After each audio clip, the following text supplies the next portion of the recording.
संत रामदास स्वामी. श्री गणेशाय नमः. महाराष्ट्रात कृष्णा नदीच्या काठावर वसलेल्या जांब गावी सूर्याजीपंत कुलकर्णी नावाचे एक ब्राह्मण गृहस्थ राहत असत. ते भाविक, ज्ञानी आणि उदार होते. ते व त्यांच्या पत्नी उभयंता श्रीरामांची भक्ती करत असत. भिक्षेकरांना नित्य अन्न देत असत व राम जयंतीचा उत्सव मोठ्या उत्साहात साजरा करत असत. पण आपत्य नसल्यामुळे ती दोघे नेहमी दुःखी असत. एके रात्री श्रीरामांनी सूर्याजींच्या स्वप्नात जाऊन तुमच्या पोटी स्वतः मारुती पुत्र रूपाने अवतार घेणार आहेत असे सांगितले. त्या स्वप्नवत दृष्टांताने त्यांना जाग आली. त्यांनी ते स्वप्न आपल्या पत्नीला सांगितले. त्यावेळी दोघांनाही खूप आनंद झाला होता.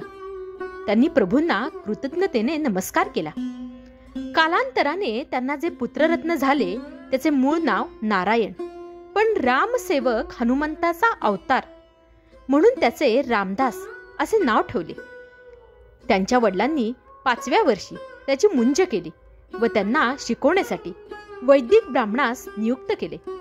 रामदास मोठे झाल्यावर घरच्यांनी त्यांचे लग्न करायचे ठरवले.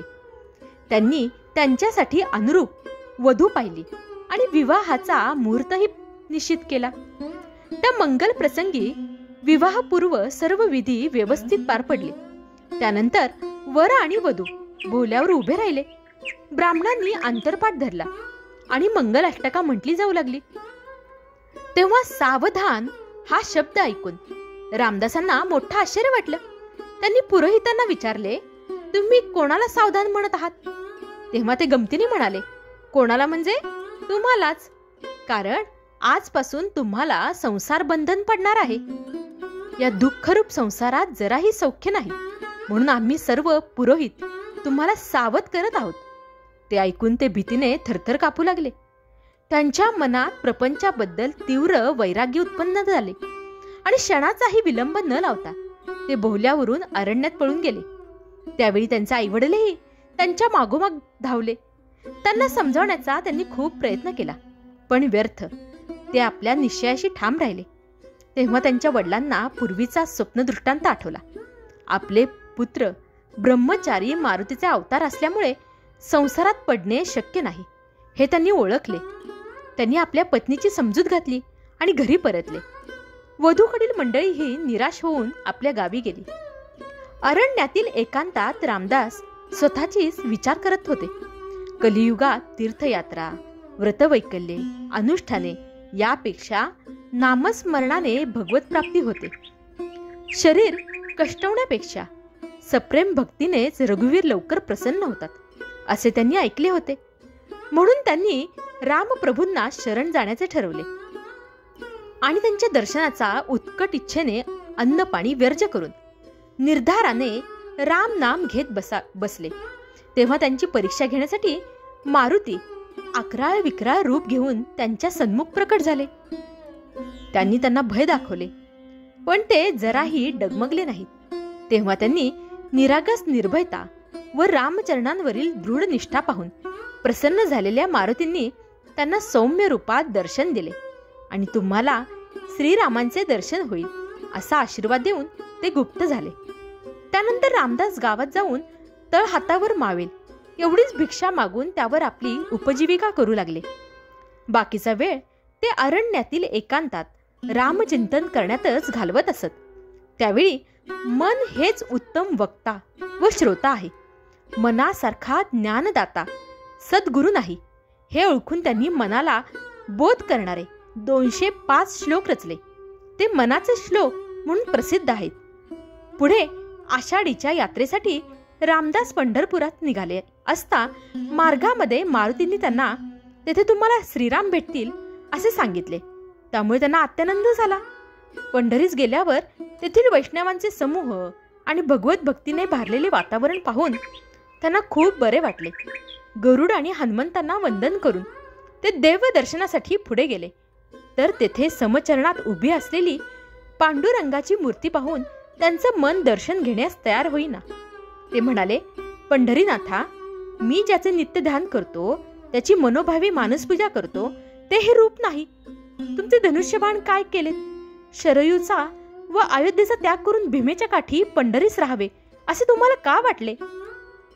सीतामाई कुठे आहेत? येथे असलेल्या या 4 जणी कोण? वानरसेना कुठे गेली?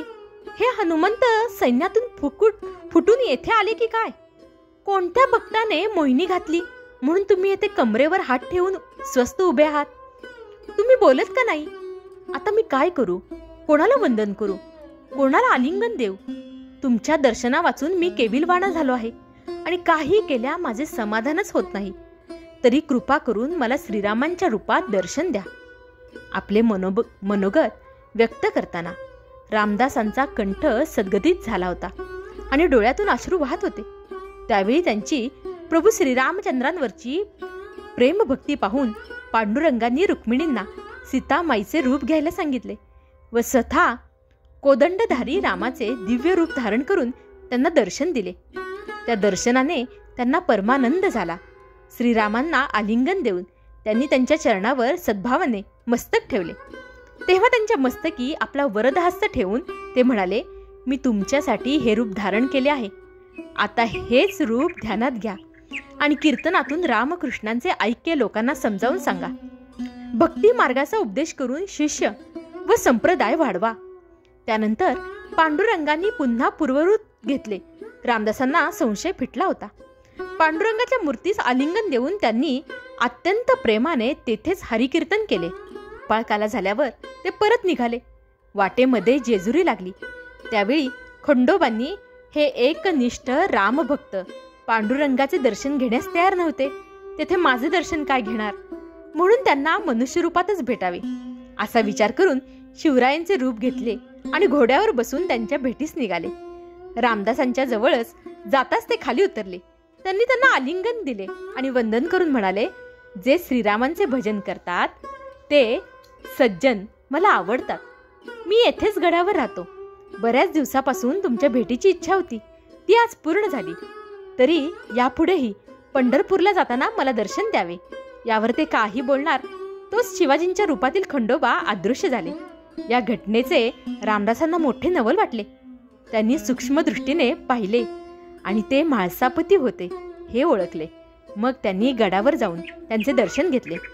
तेथे सभा मंडपात कीर्तन करून खंडोबाची 55 हयवाहन ही आरती रचली. मग ते जांब नगरास परतले. काही दिवसांनी खंडोबांनी आपल्या रूपात रामदासांची भेट घेतली. ही वार्ता शिवरायांना कळली. तेव्हा ते सद्भावनेने त्यांना शरण गेले आणि त्यांच्याकडून उपदेश घेतला. पुढे रामदासांनी आपला संप्रदाय वाढवला.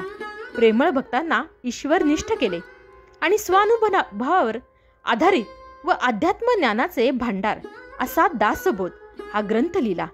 जे वैष्णव त्यावर चिंतन करून त्याप्रमाणे आचरण करतील ते जीवनमुक्त होतील अशी याची श्रेष्ठ फलश्रुती आहे.